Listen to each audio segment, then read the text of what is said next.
Almost everyone in teaching is a jolly good sort, you know what I mean? Mike Phelan once said, "You meet such lovely people in this filthy trade." Father Edwin Warner, Edward, beg your pardon, I think it was Edward Warner, S.J., Jesuit priest. He had taught me at school. His method of teaching was incredibly thorough, beautiful notes. He used to say, "Oh, if you memorise my notes, you'll get an A." And I mean, you did, it was basically that. Had no real time for interaction, in a sense. I mean, he'd come in and he'd say, "We were on line 116 of book 2 of Paradise Lost." And sometimes you'd say, Father, Father. And he'd say, "Oh, what is it, Potter?" And you'd say, "Surely here Milton is not just describing nature, but also giving us a sideline look at death itself." And he'd listen to you and he'd say, "Well, it's your opinion, Potter. On line 118, there is an extremely interesting simile." So, almost zero interaction. But in a way, I didn't mind that. And actually, I thought he was quite effective. What he did was not stick to the syllabus. So we had, and he did this at the college as well, he went and talked about Indo-European languages, he used to go do Anglo-Saxon, and he covered massive ranges around English, which was very helpful and good fun. And I thought, yeah, I'm going to sort of emulate Warner when I teach a bit, I think. And he had an MBE for his work in the war. I've still got a briefcase, actually, full of his questions and notes, past paper questions. And when he came to the college, he was a terrific success with the boys. Not everybody liked it. They created a thing called the Book of Warner, which was a lovely book full of Warnerish comments, And I was very flattered when they eventually created a Book of Potter. Eventually I became his head of department, which is so extraordinary. And he used to come up to me and say, Potter, look what these boys are writing." And I'd say, "What, Father?" He'd said, "Look, this boy's written, this is a shitty poem." And I'd say, "Oh, honestly, Father." He'd say, "Everyone knows shitty's got 2 T's." He died not long after he left, actually, the college. He was still teaching in his 80s. When he gave up, we went down to the Jesuit house in Edge Hill, number 9, and we found him in the garden burning all his English notes. And he said, "Oh, I won't need them anymore, I'm not teaching." And we said, No, but we want them." And we sort of fished them out of the fire. He believed in telling people things because he knew them himself. I think it is.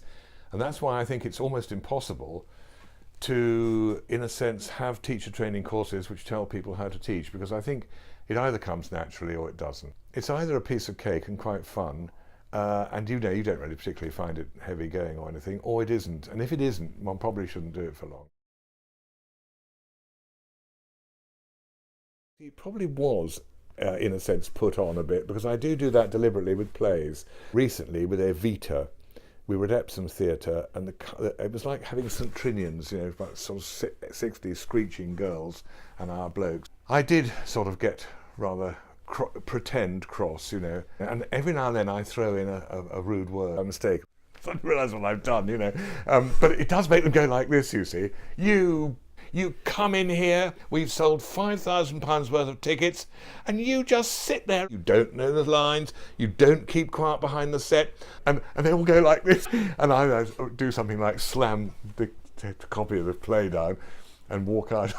I remember saying once, "Look, Bob, Mr. Rathbone," I said, it comes in here in his own time. I retired, I can't remember when, a few years before that. I'm now part-time, I could be playing golf.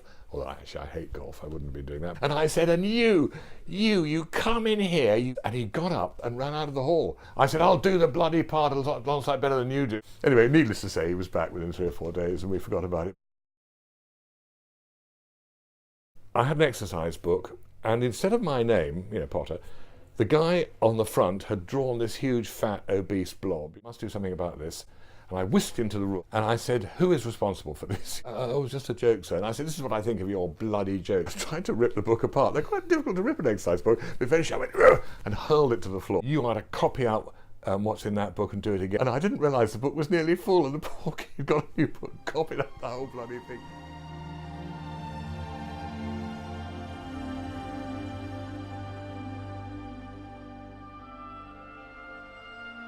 It's always nice to do something that's been written in-house. And Jonathan Lomas wrote nothing but the truth in his own inimitable style. Yes, it was a bit wordy, he won't mind my saying that, and It was based on his own time in a country house being a curator in Devon. And full of sort of joke characters, like your character, Dr. Leavis, who was, of course, a joke based on the English Critic, you know, etc. Michael Holman, SJ, who was head, said, I'm a bit worried about this play, Simon. And I said, really, fella? He said, well, I mean, is it any good? And I said, yes. I mean, I think it's very good. He said, can I see the script? So he saw the script. And he said, about 2 days later, Simon, I'm really worried about this. I found the word bugger in it. And I said, I think it's in the sense of, you know, duh, you daft bugger, you know, that sort of thing. Yes, but there's also botty, bra, bastard, bitch. I said, oh, right. Well, we can get rid of those, Father. And we got rid of all the words beginning with B, including, I think, tosser and pisshead for good measure. So it was really much more like Jane Austen than J. Lomas. But we thought, well, fair enough. I mean, after all, the head is his school, his play, technically. And on it went, and the cast were great. You were all terrific, I thought. We had good fun, the cast. I mean, and lovely, terrific girls in it from the Ursuline. There was a chap called Cockle, Andrew Cockell, wasn't there? We were rehearsing it once, and dear old Holman came to see the rehearsal. And he sat for a little while, and I said, what did you think? And he said, my dear chap, it's just a torrent of Cockney. And it came off, and I mean, I have pleasant memories of it. I mean, I think it was a success. I remember the bookshelves that were made for it. Do you remember? And all those things, rather attractive. I think you did, and we kept them for years. They lined an English classroom for about 15 years after that, and until the English department moved and changed and metamorphosed into what it is now. And it was great, you know. And it was just sort of. Just thoroughly amusing and good fun. And you've got nice memories of it, haven't you, of course? And was it the previous year or the following year that you played the art master in Unmanrutting and Zygo? You were only in that one? Yeah. Right, now who the hell did that? Well, anyway, because another one that Lomas and I rewrote great chunks of it, you see, to bring it up to date. Full of typical Lomas touches, you know, drunken gym mistresses and stuff. Tom Dixon springs to mind. He was a brilliant Fagin in Oliver and a brilliant Tevye in Fiddler on the Roof. Went to Leeds University as well, interestingly. Dear old Adam Lewis, who was brilliantly good in Ghost Train. Lomas and I had a variant in Ghost Train of a drag part, somebody called Eugene O'Toole, who's an Irish terrorist, but actually disguised himself as a woman called Julia, somebody or other, and Adam was so good. He went on to be in Carry On Castaways, where he was brilliant as the narrator, sort of, and also Lord Flogger, a vicious member of the House of Lords. And he finally went on to be the headmaster in 40 Years On, Holman's last play, and he stands out as being an outstanding actor. A girl called Aisling, who was in whose last show for us was West Side Story. She played Maria. Before that, she was in HMS Pinafore. Before that, she'd been in about 4 or 5 of our plays from the Ursuline. She loved it, and she was one of our stalwarts. And she was super. She had a marvellous voice. She was good fun. And she didn't want to be a lovey. I once said to her, do you ever think of being an actor or taking it up professionally? And she said, no, it's a hobby. I love it. It's a hobby. I want to be a doctor. We've had a lot of boys coming out of the plays who want to take up, you know, a life in acting. And it works for some. I mean, Tom Holland, you know, the latest Spider-Man is an ex-Fiddler on the Roofite, you know. Ashley Gingell, who was in War and Peace on TV. But for some of them it doesn't work.